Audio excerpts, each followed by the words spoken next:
Quality Summit LATAM. Calidad e innovación para los retos del mañana.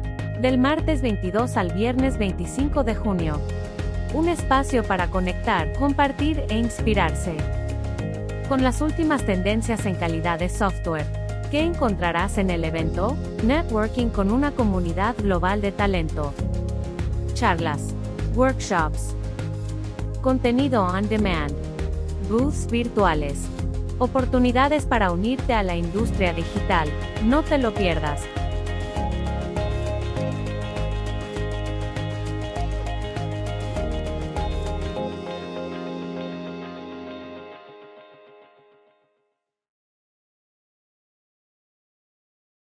Bueno, hola, bienvenidos a esta charla sobre el impacto de game testing en el resultado de un videojuego.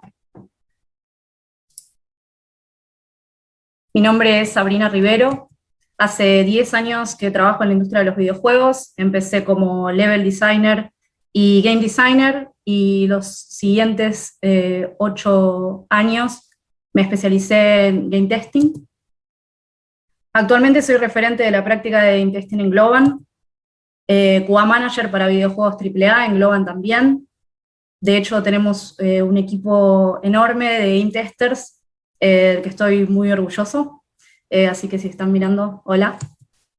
Mi juego favorito es el Zelda Ocarina of Time, y en mi tiempo libre colecciono figuras y videojuegos. Bueno, empecemos entonces con la charla. Y vamos a empezar por los orígenes del game testing. El game testing inicia con lo que fue el boom de los arcades. En 1978 más o menos salió el Space Invaders, un juego que la mayoría de ustedes quizás conoce. Para esta época el diseño de estos arcades había mejorado bastante, tenían ya sistemas de puntos, conteo de récords, aumento de dificultad paulatino y etcétera. Luego, en 1980, de 1980 a 1983, con la salida del Pac-Man, que también todos debemos conocer, los arcades comenzaron a llenarse y los jugadores a mejorar muchísimo sus habilidades. Había, de hecho, jugadores de elite, y hay incluso algunos bugs conocidos porque el mismo diseño de los juegos no estaba preparado para este tipo de jugadores que llegaban a niveles muy avanzados. Creo que hay uno en el nivel 256 del Pac-Man y en el 26 del Donkey Kong, que son muy famosos. Pero bueno, estábamos ahora en el boom de los arcades. Gracias a este boom y esta popularidad de los arcades, se consideró rentable la idea de pasarlo a consolas de videojuegos. Y aquí varias empresas que quizás no estaban tan preparadas como para desarrollar o construir consolas, lo empezaron a hacer. Y esto dio lugar a lo que fue el crash de consolas de 1983 y lo que yo considero las red flags de la industria de los videojuegos. La primera razón del crash de consolas de 1983 fue que el mercado empezó a estar saturado. Como decía antes, con el afán de construir más y más consolas, se llegó como a una cuestión de cantidad sobre calidad, y bueno, de golpe si se quería jugar, si la gente quería jugar con sus amigos, por ejemplo, todos tenían una consola distinta y era bastante confuso, ¿sí? Esa es la razón número 1. La razón número 2, los ciclos de producción eran increíblemente cortos, y esto pasa hasta en la actualidad. Acá lo ejemplifico con el juego de ET, que actualmente es conocido como el peor juego de la historia, entre otros, en realidad es uno de tantos, pero en esta época se estilaba a pagar millones de dólares por derechos de propiedad de películas o personajes particulares. Atari hizo esto mismo y lo quiso sacar para Navidad, y el juego se hizo en 6 semanas solamente. Obviamente esquipearon toda posible calidad y varias cuestiones del diseño también, lo que hizo que sea finalmente uno de los peores juegos de la historia. De hecho, se enterraron los cartuchos en Nuevo México y después los desenterraron. Y la razón 3, que también va a ser la razón también de esta charla, es que faltaba calidad, ¿sí? Durante 1983 y hasta 1985, Nintendo lanzó lo que fue la consola Famicom en Japón, que luego quiso pasar en 1985 a Estados Unidos como la Nintendo NES, es una consola que quizás conocen. Y la verdad es que Nintendo entendió que la calidad era muy importante, viendo la situación que pasaba o que pasó con este crash de consolas, y se creó toda esta cuestión del sello de calidad de Nintendo. Y ese sello de calidad, junto con otras cuestiones que ordenaron la industria de los videojuegos, fueron los primeros procesos de testing, digamos, en realidad de control de calidad. En principio Nintendo implementa el Official Seal, que es el sello que iba a estar en cada uno de los juegos, luego de que cada equipo de Nintendo haya probado y verificado que salgan de manera correcta. Luego, también, para ayudar con la industria en general, solo permitían publicar un total de 5 juegos por año, que ahora puede parecer muchísimo, pero en ese momento estaba todo bastante descontrolado, así que empezaron a garantizar calidad sobre cantidad. También instalaron un chip de hardware exclusivo para protección contra copias, evitar juegos pirata y sin licencias y bloqueo regional. Este sello de calidad de Nintendo también suma lo que fue la primera checklist, digamos, de testing. Acá un ejemplo, que los juegos no incluyan lenguaje sexual ni ofensivo, ni mensajes subliminales políticos, etc. Y estos eran los tipos de checklists que se testeaban en Nintendo para asegurar que los juegos no cumplan con esto y puedan salir con el sello de calidad. Si algo de lo que está en esta checklist pasaba, los juegos no salían, entonces, bueno, se volvía a hacer el proceso como para que lo puedan pasar, ¿sí? Y esto, junto con el sello de calidad de Nintendo y todo lo que ordenó, digamos, la industria en su momento, fue la primera vez que se vio realmente la calidad en la industria de los videojuegos, y a partir de ahí se tuvo más en cuenta, ¿no? Y fue gracias a Nintendo en este año. Bien, y ahora volvamos un poco a la actualidad para ver las diferencias entre lo que es el testing de software y el testing de videojuegos. El software de videojuegos está diseñado para dar al jugador la menor cantidad de acceso posible a las acciones del programa. Esto quiere decir que los videojuegos son, en definitiva, una experiencia inmersiva, que yo no sé qué va a pasar en el siguiente nivel, una vez que voy descubriendo, digamos. Están diseñados explícitamente para que yo vaya descubriendo las mecánicas, cómo es el juego, no sé cómo va a ser la final, a no ser que tenga una guía y esté haciendo un poco de trampa, pero este es un detalle fundamental.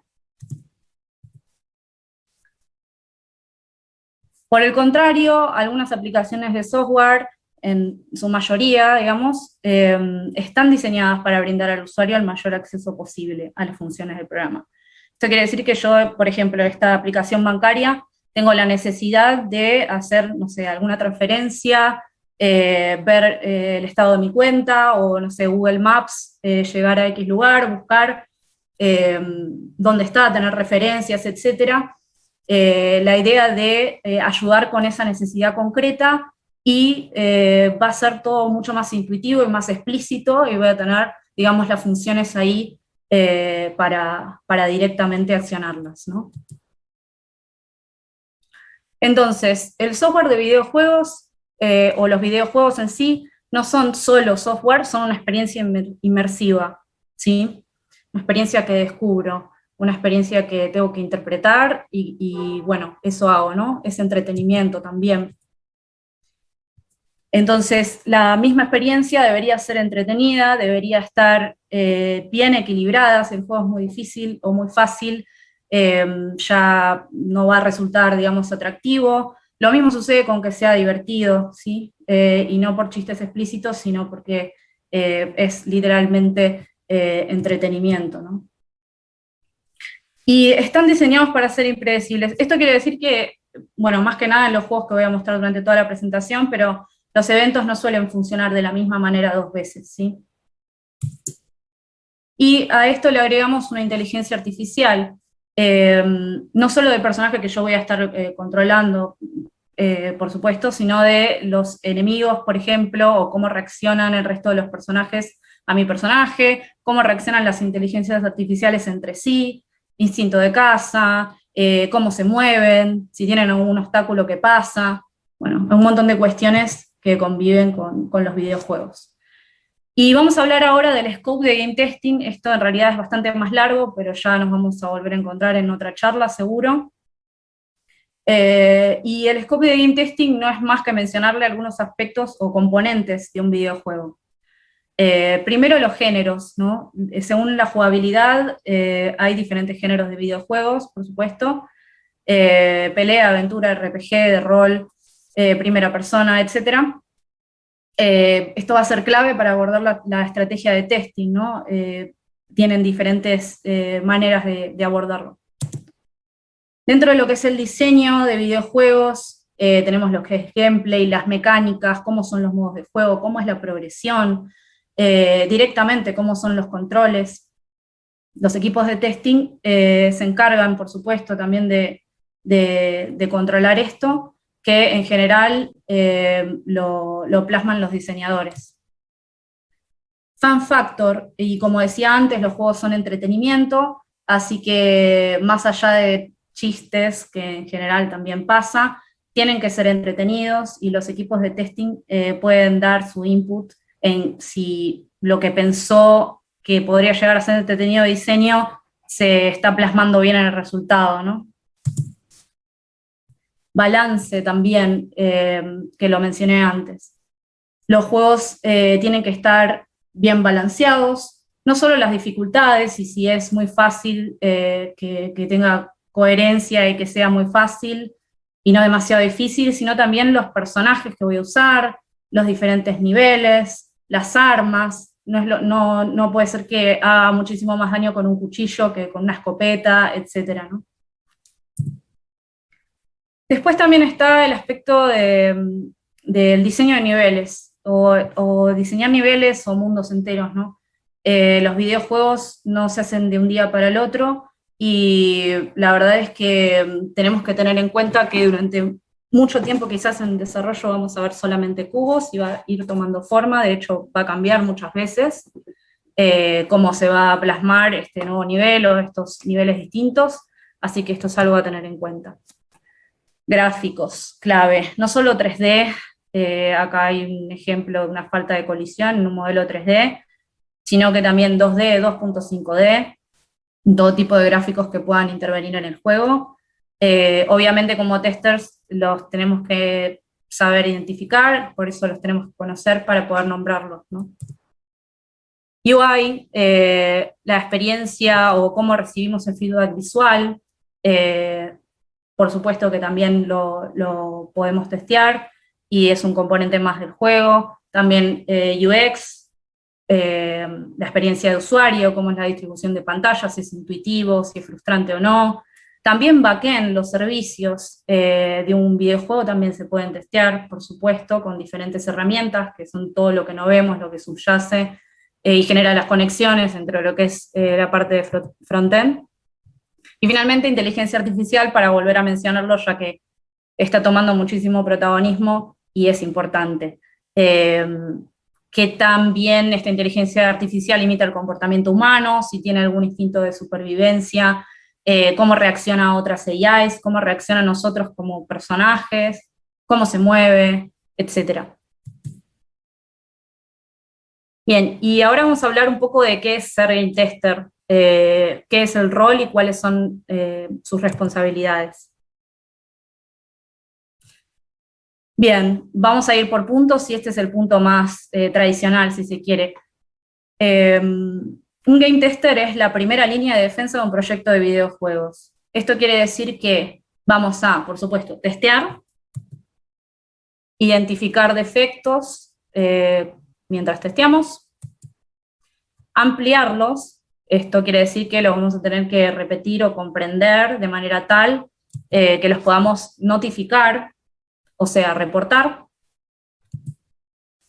Testificar, esto pasa mucho porque estamos, bueno, como juntos también con los equipos de desarrollo, los equipos de diseño de videojuegos o cualquier equipo del que reportemos bugs, pero cada vez que yo reporto y notifico algo, soy el owner de lo que reporté y tengo que saber dar la evidencia necesaria, saber a qué se debe, tener los logs preparados, tener toda la información. Así que testificar. Y luego verificar, que es algo que se estila hacer mucho, si está supuestamente asfixiado, confirmarlo, ¿no? Y ver si convive bien con el resto de los cambios.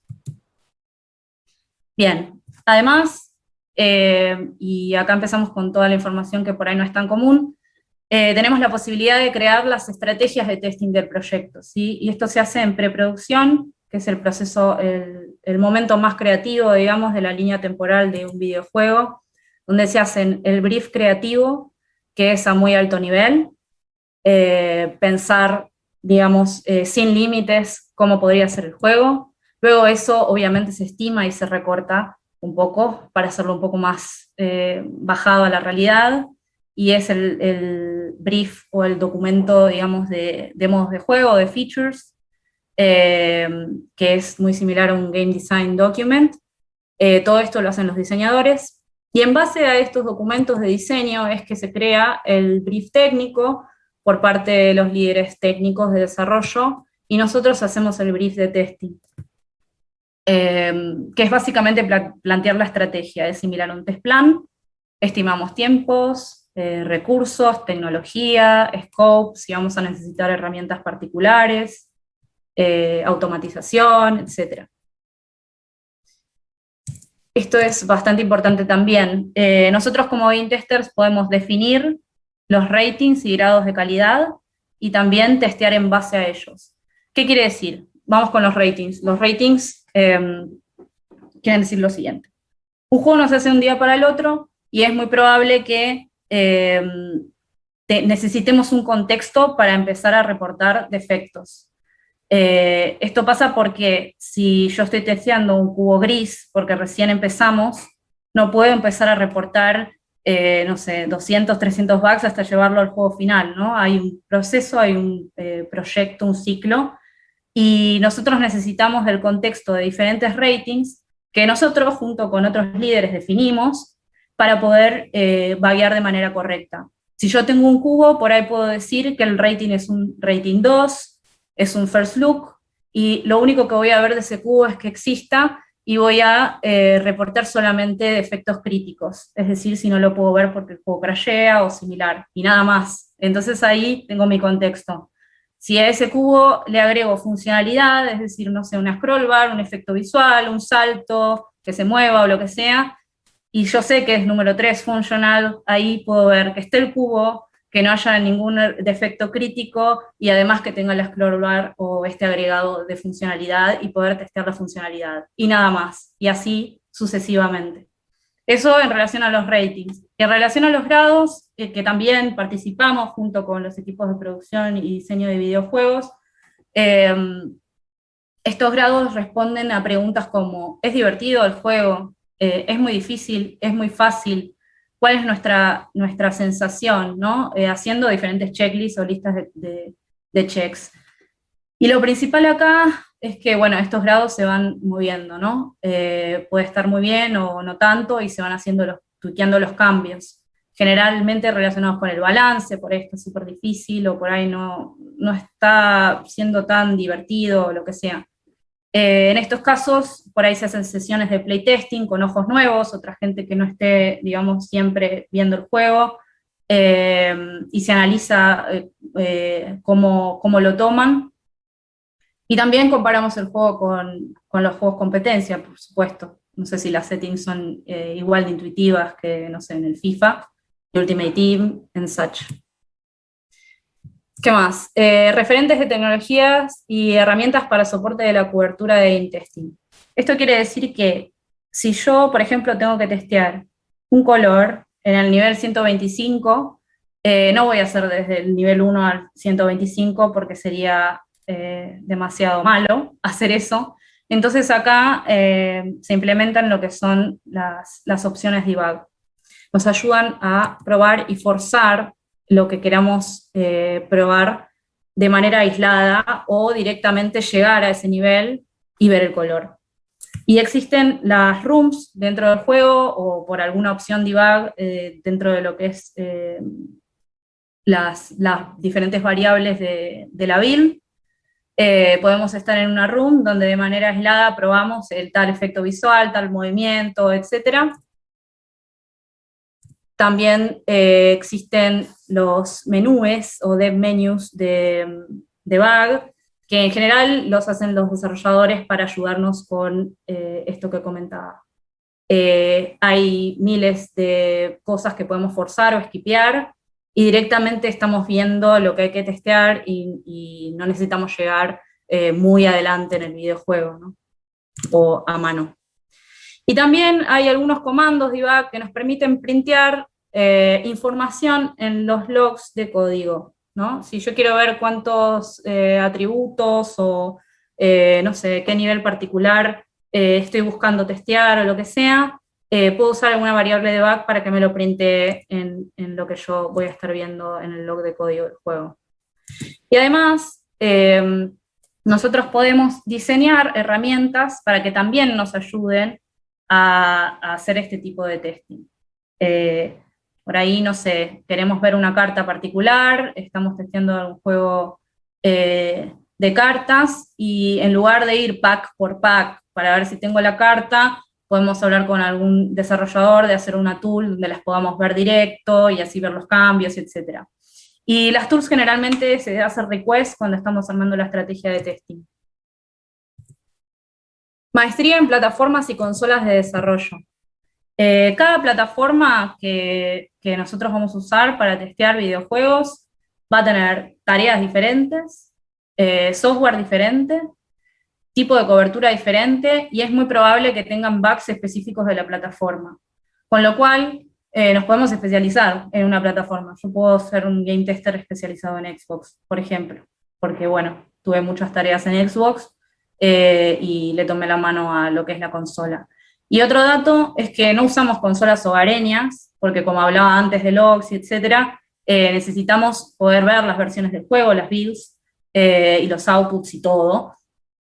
Y usamos lo que se llaman las GDKs o Game Development Kits o consolas de desarrollo que nos permiten hacer esto mismo, ¿no? Manipular las versiones del juego. Otro dato que también lo mencioné al principio es que nosotros tenemos que saber sobre los aspectos técnicos que subyacen o que están relacionados con lo que tenemos que testear. Entonces, esto lo podemos aplicar al game testing, y es lo que en realidad deberíamos hacer, porque si no, no vamos a poder distinguir si es un error, si es diseño, si no sabemos bien cómo nombrarlo, cómo identificarlo, y etcétera. Y acá, bueno, si hablamos de arte 3D, saber qué es un modelo, qué es una colisión, cómo se manejan las luces, qué es rigging, etcétera. Y si hablamos de UI, el tamaño y alineación, los textos, cómo tienen que ser, tipografías, elementos en la pantalla, inteligencia artificial, como decíamos antes, pathfinding, que es cómo se mueve la inteligencia artificial, cómo se relaciona con otra inteligencia artificial, rango de detección en ciertos ataques o lo que sea. Game design, bueno, gameplay, level design, lo que mencionábamos al principio, fan factor, balance, etc. Si yo no lo conozco, no lo puedo nombrar. Y por último, somos creadores y ejecutores de procedimientos de game testing. Y acá, en la manera en la que lo voy a explicar, sí, seguro, si hay testers en la sala, seguro, van a ver que hay similitudes. Diseñamos casos de prueba basándonos en los documentos y requerimientos de diseño, ¿no? Y también los testeamos. Hay tipos particulares de game testing, como por ejemplo el testing de preintegración, que se usa mucho con los equipos que están embebidos, con desarrollo, que es básicamente testear tareas de código antes de que sean submitidas al código, a la build principal. Y entre esto, bueno, también todo lo que es fan factor, balance, diseño de niveles, inteligencia artificial, tienen todas particularidades en game testing. El testing de regresión también es primordial y tiene sus particularidades en game testing. Por ahí a veces se usan los mismos nombres que podemos usar en software tradicional, pero en game testing se aplican de otra manera y hay como diferencias. Y finalmente soporte a desarrollo. Más allá de lo que decía antes, de por ahí estar embebidos en muchos proyectos de principio a fin y ayudar en tareas de desarrollo, también formamos parte, que lo voy a hablar en breve, de momentos importantes como lo que es alfa, beta, release candidate, cuando el juego está por salir y hacemos checklist y tenemos un montón de cosas en cuenta. Bien, vamos a pasar entonces a toda la parte final de la charla, hablando primero sobre la industria de los videojuegos, muy brevemente, pero para dar un contexto. Esto es el revenue, digamos, en dólares de lo que son estas tres industrias del entretenimiento: la música, el cine y los videojuegos. Pueden ver que los videojuegos superan ampliamente, pioneros en lo que es la industria de entretenimiento. Y bueno, un dato al paso es que esto es gracias a los videojuegos mobile, que están casi que triplicando, no, mucho más a los juegos de consolas. Pero bueno, los juegos de consolas no es que van a desaparecer, siempre se mantienen, pero los juegos mobile dieron un disparo terrible. Así que bueno, solo el crecimiento de 2017 a 2018 de la industria de los videojuegos es equiparable al tamaño total de la industria de la música. Que bueno, calculo que todos consumimos muchísima música, así que tener esto en cuenta. ¿Y cómo son los proyectos de gaming en la actualidad? Así podemos empezar a hablar de qué pasa con la calidad ahí. Acá voy a hacer un breve resumen de cómo es una timeline de un ciclo de un videojuego y cuáles son las tareas de un game tester. Bien, preproducción. Esto ya lo hablamos, es el proceso más creativo de una timeline del ciclo.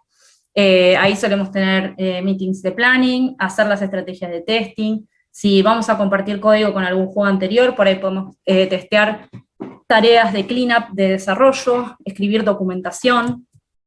Después viene toda la parte de producción, es donde realmente el juego se codea y se crea, desde todos los componentes y frentes. Entonces ahí vamos a estar más activos que nunca, vamos a reportar bugs por cada modo de juego implementado, vamos a escribir y testear casos de prueba, vamos a testear tareas que vayan creando el juego, vamos a testear también nuestros propios bugs, ¿por qué no? Hacer diferentes tipos de game testing como regresiones, y vamos siempre a estar con nuestro contexto que mencioné antes de los ratings de calidad, ¿no? Para poder hacer todo esto que nosotros mismos creamos.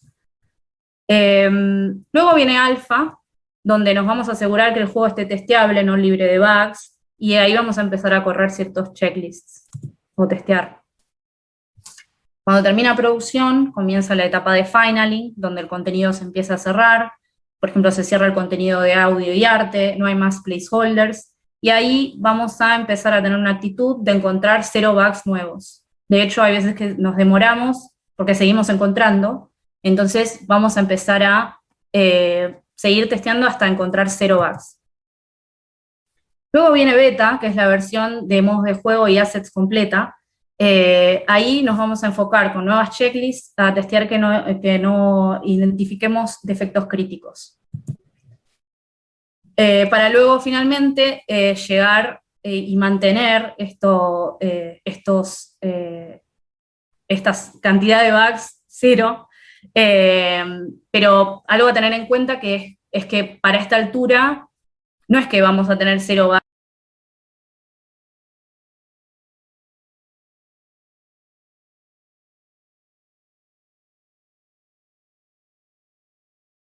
¿Sí? Y si damos soporte a parche como game testers, vamos a poder, si es que se decide así, testear estos bugs que quedaron para después, y también testear algún fix o algún defecto, digamos, urgente que sea en parche. Y también los parches tienen como ciclos de desarrollo cortitos, porque siempre integran nuevas cosas al juego y también podemos testear ahí. También hay equipos de testing live, cuando el juego sale, que con diferentes shifts cubren para cualquier eventualidad que el juego tenga. A veces en foros hacen algún comentario, el juego está crasheando, no puedo avanzar, o pasa algo, no sé, como el Cyberpunk hace poco, que es medio todo desastroso, entonces hay equipos de testing dedicados.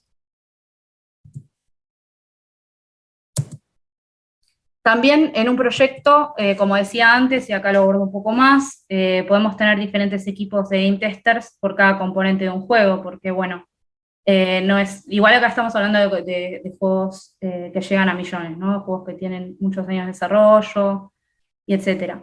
No vamos a tener un solo equipo de testing para testear todo, para nada. Entonces, cada componente del videojuego es crítico, es importante y es complejo y tiene sus particularidades. Entonces, podemos tener un equipo de game testing para modos de juego offline, modos de juego online, localización, arte 3D, audio, etc.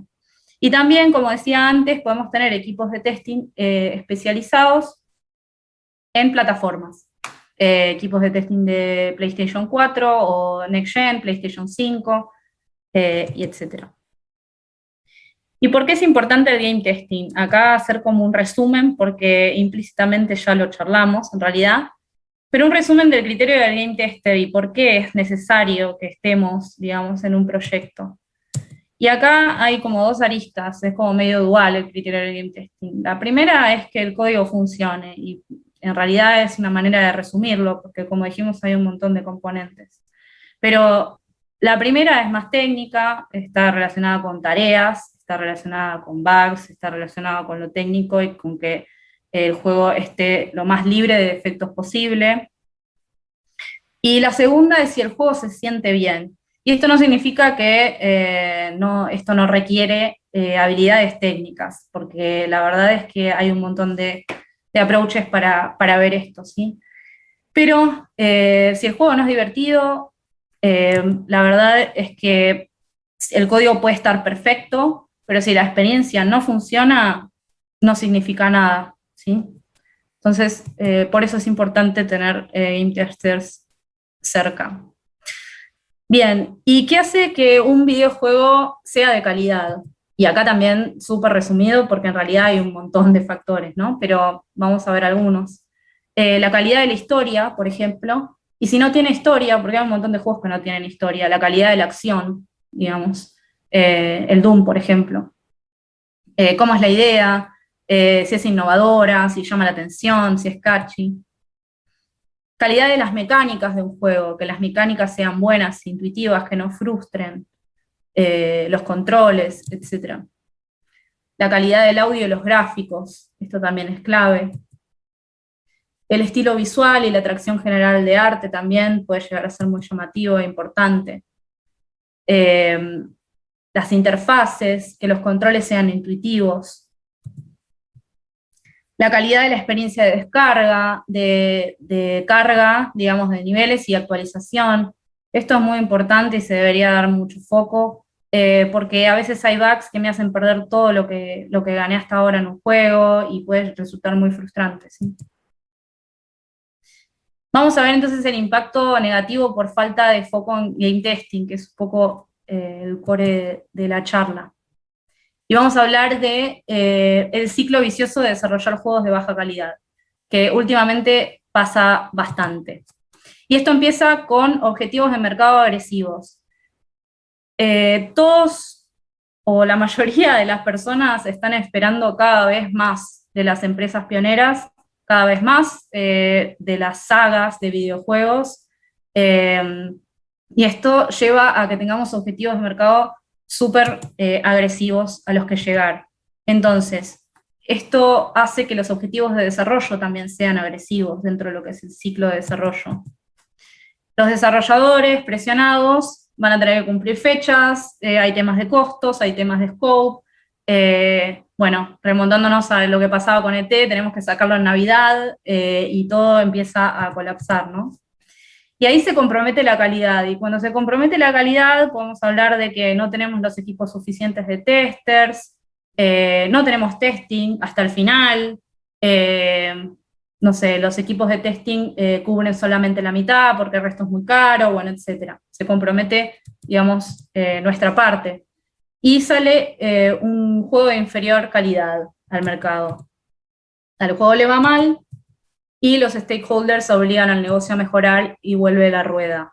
Esto la verdad es que es muy común y hace que en muchos casos estemos sacando juegos de baja calidad, ¿sí? ¿Cuál es el impacto de sacar estos juegos de baja calidad que han tenido in-testing pobre o ausente en los jugadores? Frustración. Yo estoy esperando mi juego favorito o, no sé, el siguiente juego de mi saga preferida y lo prendo y me doy cuenta que está lleno de bugs. Bueno, obviamente me voy a frustrar. Cansancio, a veces pasa, como decía antes, que hay determinados tipos de bugs que me quitan mi progreso, que hacen que tenga que volver a ingresar el juego y quizás soy muy fanático y lo quiero seguir intentando, etcétera. Así que, nada, produce cansancio. También desconfianza, porque hay muchísimas sagas, muy buenas incluso de videojuegos, que históricamente han tenido juegos en el medio quizás o en algún momento que han salido muy mal, con calidad muy, muy pobre, y eso atenta con la idea de la saga entera en realidad. O sea, puede irse todo a pique. Parodia también, hay millones de memes, hay videos de horas y horas de bugs en videojuegos, y puede ser divertido porque los juegos no es que van a salir sin bugs, nada, si son testers ya lo saben. No hay un videojuego en el mundo que no tenga bugs porque somos humanos y los humanos cometemos errores y porque no llegamos a cubrir todo ni ahí. Pero puede salir muy mal y hay parodias eternas a juegos, por ejemplo el Assassin's Creed Unity, y se hacen virales, y eso es muy negativo. Y mencionar los exploits, que si bien hay comunidades y está buenísimo que uno pueda llegar muy rápidamente al final del juego o etcétera, hay que tener en cuenta dentro de nuestras estrategias de testing que no estemos entregando, digamos, bugs que realmente pueden hacer que uno con muy pocos movimientos ya pueda pasar todo el juego o que tengan ese tipo de resultados. Bien, y por último vamos a ver algunos ejemplos de baja calidad en videojuegos y algunos ejemplos bandera que han estado muy bien. Y lo inicio con una frase de Miyamoto, que, bueno, creador de franquicias como el Zelda y el Mario en Nintendo, que dice que un juego demorado es eventualmente bueno, pero un juego que se apura es malo para siempre. Entonces tenemos este primer impacto del que hablábamos antes, ¿sí? Primer ejemplo de baja calidad en videojuegos, el Final Fantasy XIV, 2013. Square Enix le dio un enfoque excesivo a la calidad gráfica, tampoco se pusieron a investigar mucho cómo era el género del juego, el equipo de desarrollo estaba como bastante cerrado, la verdad es que se empezaron a dar cuenta que el juego no estaba funcionando bien, y empezó, bueno, todo este proceso que mencionaba antes, ¿no? Se comprometió la calidad, se comprometieron un montón de cosas y el juego salió muy mal. Ya en los primeros 6 meses de su lanzamiento fue considerado como que estaba muerto, y en lugar de ir arreglándolo por parches, lo que hicieron fue volver a hacer todo el juego en 1 año y medio, y dentro del mismo juego plantearlo como que ese mundo moría y crearon uno nuevo. Así que bueno, hay un final feliz, y de hecho hay un documental que les recomiendo, después se los paso por chat, pero la verdad es que este juego no salió para nada bien. El Assassin's Creed Unity, que vimos un meme recién, acá pasó un poco lo mismo. Ubisoft tuvo un foco muy grande en cómo se veía, cómo se veían ciertos gráficos, y también estaban lanzando diferentes juegos de Assassin's Creed año tras año, Los jugadores ya como que medio que se habían acostumbrado a que vengan con la calidad bastante comprometida y después que se arreglen en parche, pero este juego en particular tenía tantos bugs que fue imposible. Casi rompe con toda la saga de Assassin's Creed, que es una saga muy conocida de videojuegos. Y además, Ubisoft no hizo mucho para tratar de remediar la situación. Lo siguió cobrando igual, tuvo un par de actitudes que los fanáticos consideraron inaceptables. Ahora remontó, pero Assassin's Creed Unity casi mata toda la saga. Y este juego me pareció interesante mencionarlo, es el Tony Hawk's Pro Skater 5. Activision, que es la empresa que lo iba a sacar, se apuró porque les iba a expirar la licencia de este personaje, de Tony Hawk. Y fue realmente un desastre, estaba lleno de bugs. Y como característica principal, el juego físico no era ni siquiera el juego físico, o sea, no tenía nada más que la posibilidad de que en la primera descarga de parche te lo descargues completo. Así que bueno, fue todo como muy inconexo y muy malo. Casi termina con la franquicia completa. De hecho, hace poco salió un juego de Tony Hawk's que más o menos salvó, pero fue todo bastante desastroso. Y hablemos un poco del impacto positivo antes de cerrar con la charla. El primer ejemplo es el Doom Eternal. Igual, entre un paréntesis acá, que ya lo mencioné, estos no son juegos que tienen 0 bugs, ni mucho menos, sino que son juegos que se nota que le han dado participación y han escuchado a los equipos de testing, ¿sí? El primero es el Doom Eternal, salió el año pasado, es a la fecha uno de los juegos mejor optimizados, la calidad gráfica, la performance del juego es excelente. Y un dato que acá lo muestro es que reconocieron al equipo de calidad dentro de una de las imágenes del juego, con el texto Observe, Excel, Observe. Y bueno, la verdad es que hasta ahora ha tenido muy buen feedback. La calidad visual es muy buena, las mecánicas están excelentes y es bastante complejo, así que creo que es un buen ejemplo. El segundo ejemplo es el Persona 5. La verdad es que también es considerado uno de los mejores del género. Casi no tiene bugs, está muy bien pensado y un detalle es que se demoró a propósito para poder entregarlo con calidad y sin limitaciones de contenido. Y eso termina haciendo la diferencia, por supuesto, si bien seguro hay pérdida, ¿no? Quizás de dinero o lo que sea, termina haciendo la diferencia porque es realmente considerado como uno de los mejores juegos de la historia, ¿sí? Y por último, este ejemplo de hace muy poquito, que también les voy a pasar, si les interesa, hay un documental, el Resident Evil Village.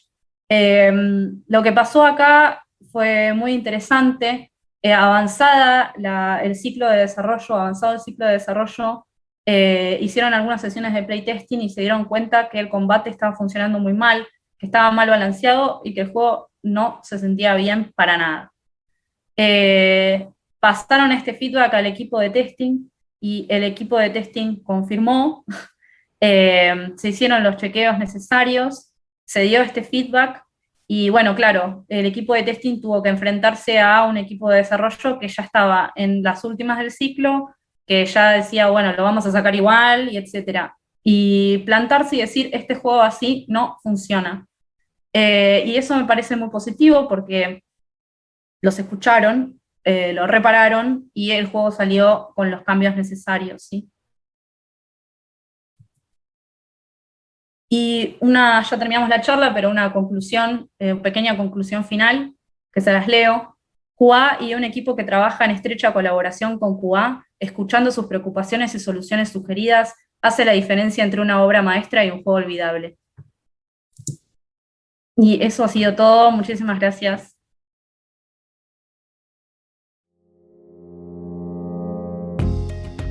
Quality Summit Latam.